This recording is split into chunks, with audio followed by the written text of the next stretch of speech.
नमस्कार, आप देख रहे हैं ग्रामीण राजस्थान और मैं हूं आपके साथ जितेंद्र। अभी हम मौजूद हैं पिपाड़ पंचायत समिति के वार्ड नंबर 16 में और हमारे साथ मौजूद हैं एक ऐसी हस्ती जो किसी परिचय की मोहताज नहीं है, लेकिन आज जो चुनावी पंचायती राज चुनाव के अंदर उन्होंने वापस एंट्री की है, तो जानेंगे उनसे कि क्या क्या मुद्दे हैं और एक ग्रामीण स्तर पे चुनाव लड़ रहे हैं तो क्या क्या मुद्दे।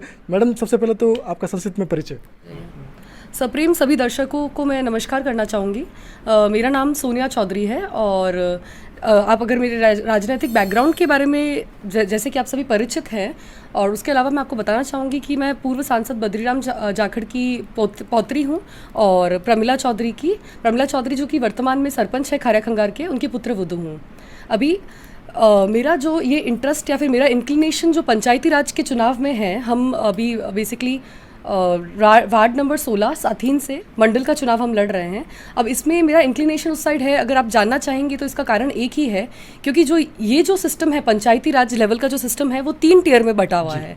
इसमें सबसे पहले रहता है आपका जिला प्रमुख, उसमें बाद में रहता है प्रधान और बाद में उससे सबसे नीचे रहता है सरपंच। तो बेसिकली ये ग्रास रूट लेवल का एडमिनिस्ट्रेशन होता है, मतलब ज़मीनी स्तर का एडमिनिस्ट्रेशन होता है। यहाँ पे प्रैक्टिकली सारे काम किए जाते हैं। जो गवर्नमेंट सारी डिसाइड करती है, सेंट्रल स्टेट गवर्नमेंट जो डिसीजंस लेती है वो एक्चुअली यहाँ पे इम्प्लीमेंट होते हैं। इस ज़मीनी स्तर पे वो मतलब प्रैक्टिकली लाए जाते हैं।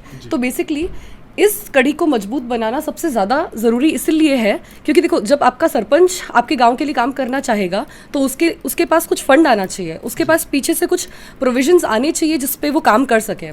तो उसके बाद आपका प्रधान जो होगा, अगर वो आपका होगा, आपके जो बेसिकली आपके स्टेट में जो गवर्नमेंट चल रही है, जो कि आज गहलोत सरकार चल रही है, कांग्रेस की गवर्नमेंट चल रही है, अगर उसका ही होगा प्रधान और उसी का आपका जिला प्रमुख होगा तो वो आपके स्टेट में एक बराबर संतुलन बना हुआ रहेगा। उस संतुलन के कारण पूरी साइकिल बराबर घूमेगी और आपको जो फंड का फ्लो होगा, जो क्या बोलते हैं आपके प्रोविजंस का फ्लो होगा, जो स्कीम्स का फ्लो होगा, वो बहुत ईजी होगा और बेहतरीन तरीके से वो इम्प्लीमेंट हो पाएगी अपने ज़मीनी स्तर पर।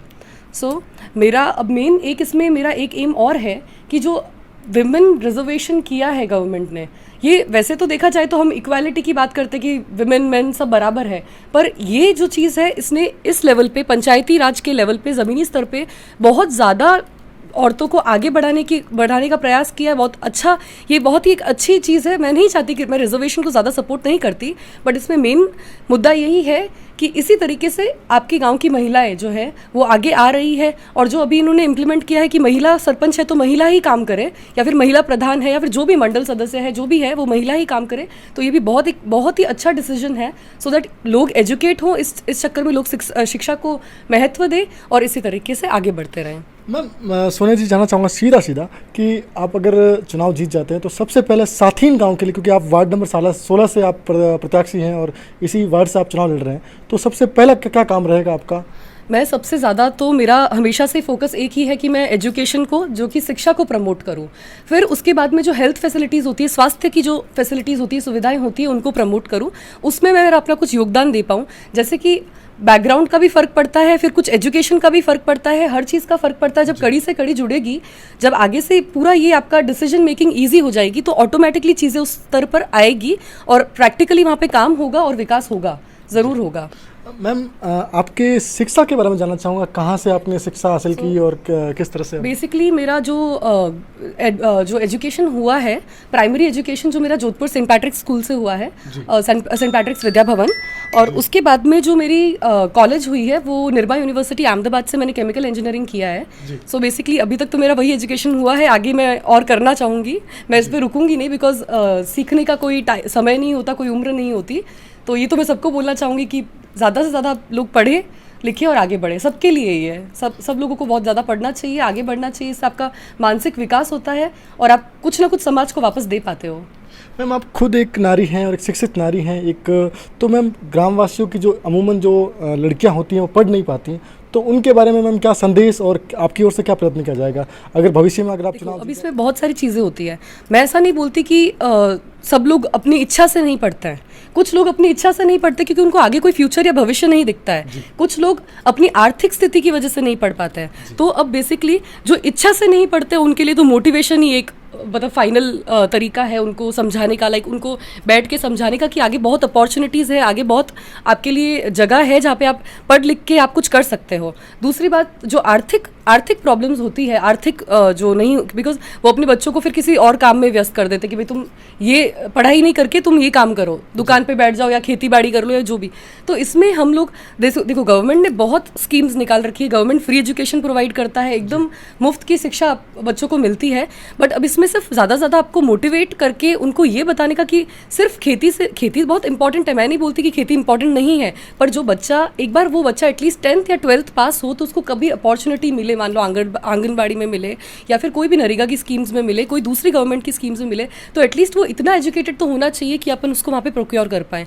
तो इसके लिए मैं पूरा प्रयास करूँगी कि जो स्कूल्स बंद है, जिनमें संख्या कम होने के कारण से बंद है, वहाँ पे पूरा मैं सर्वे करूँ, वहाँ पे पता करूँ कि लोग वहाँ पे क्यों नहीं आ रहे हैं, एक्चुअली वहाँ पे बच्चे प्रेजेंट है कि नहीं है। तो वो मैं मेरा पूरा प्रयास करूँगी कि मैं उसी स्तर पे उसी टाइम वो चीज़ को देख सकूँ और कुछ कर सकूँ। मैम यहाँ पर अमूमन संख्या में किसान रहते हैं और आपके दादाजी भी किसानों के बड़े मसीहा कहलाते हैं और आपके सासू माँ भी किसानों के लिए हमेशा खड़ी रहती हैं। तो मैम किसानों को लेकर के आपकी क्या प्लानिंग है, फ्यूचर प्लानिंग?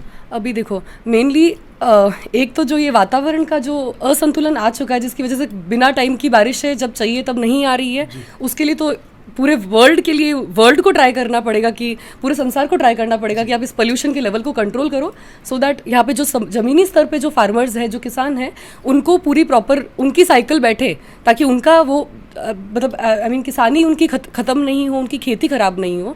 उसके अलावा जो मैं कर सकती हूँ वो तो यही है कि गवर्नमेंट की स्कीम्स, अगर उनका कुछ खेती ख़राब हो गई तो कंसेशन उनको दिलाने का काम हो सकता है। उसके अलावा तो गवर्नमेंट स्कीम्स ही काम आ सकती है किसानों में। तो बाकी जो प्रमोशन जो वो कोशिश कर रहे हैं वो तो है ही जी। मैम युवाओं की बड़ी मात्रा में अपने पिपाड़ पंचायत समिति में मात्रा है, युवाओं काफ़ी उत्साह है युवाओं में चुनाव को लेकर भी। तो मैम युवाओं के लिए क्या आपका प्लानिंग है, क्योंकि खेल को लेकर युवा काफ़ी पीछे रहते हैं, तो मैम आपका स्पोर्ट्स को लेकर क्या प्लानिंग रहेगी फ्यूचर प्लानिंग? सो बेसिकली जितना कि मैं शिक्षा को महत्व देती हूँ उतना ही मैं स्पोर्ट्स को भी महत्व देती हूँ, बिकॉज इसमें ऐसा है कि जैसे कि आपने अभी थोड़े टाइम पहले देखा ओलंपिक्स में इतने सारे अपने भारत के ही युवा इन सब ने इतना अच्छा प्रदर्शन किया है, गोल्ड लेके आए, सिल्वर लेके आए हैं। तो बेसिकली इसमें भी बहुत अच्छा स्कोप है, ऐसा नहीं है कि इसमें स्कोप नहीं है। सो जो लोग इंटरेस्टेड हैं, हमने अभी थोड़े टाइम पहले ही यहाँ पे खेल मैदान की बात की थी साथिन में, उन लोगों का प्रपोजल आया था कि आप खेल मैदान के लिए कुछ कीजिए, तो श्योरली हम उसमें करेंगे। जो स्पोर्ट्स उसमें एथलेटिक के स्पोर्ट्स हो या फिर रेसिंग ट्रैक हो, जो भी हो उसको इंक्लूड करने की कोशिश करेंगे, सो दैट वो लोग वहाँ पे अपना प्रैक्टिस कर सकें और कुछ ना कुछ हम उनको सुविधाएं प्राप्त देने की कोशिश करेंगे। क्या पार्टी कयास लगा रही हैं, क्या कार्यकर्ताओं का स्नेह मिल रहा है, किस तरह से जनता का प्यार मिल रहा है, और अपने आप को क्या प्रधान की दावेदारी के लिए प्रबल समझते हैं? बेसिकली जो प्रधान का पद है वो एक बहुत ही महत्वपूर्ण पद है और इसमें प्रधान के पास काफ़ी हद तक बहुत क्षमता होती है विकास करवाने की, फंड्स रिलीज़ करने की। सो मैं चाहूँगी कि इस पद पे कोई ऐसा आदमी बैठे जो बेसिकली सब आगे तक पहुंचा सके, ज़मीनी स्तर तक काम करवा सके, और बाकी तो पार्टी का जो फैसला होगा वो सर्वमान्य होगा। अंत में आप पूरे पिपाड़ शहर के वासियों से और जो भी आपके मंडल के चुनाव चल रहे हैं उनमें क्या अपील करना चाहेंगे, और विशेषकर साथीन के लोगों को क्या संदेश देना चाहेंगे? मैं सभी को एक ही अपील करना चाहूँगी, एक ही रिक्वेस्ट करना चाहूँगी, जो वोट है, जो आपका राइट टू वोट है, ये आपका खुद का है, ये किसी और के विचारों से फ़र्क उसको नहीं पड़ना चाहिए। वो वोट आपका खुद का है, आप खुद तय करो कि कौन उम्मीदवार है जो आपके गांव के लिए या फिर पूरे क्षेत्र के लिए जो सही है उसको आप चुनो, और आपके वोट को आप इतना महत्व दो कि इस बार बहुत ज़्यादा पोलिंग होनी चाहिए। आप सभी ग्रामवासियों को इस निवेदन करूँ कि आप मैंने अधिक मात्रा में वोट दें और साथ ही गाँव वार्ड नंबर 16 विजयी बनेजो, और अधिक बाकी जी का कांग्रेस का प्रत्याशी है विधानसभा ने वोट देजो, और मैंने भी मजबूत बनेजो, कांग्रेस में हाथ मजबूत बनेजो, ताकि मैं अधिक विकास कर सका और इन गाँव ने एक अलग स्तर माते लेन जा सका।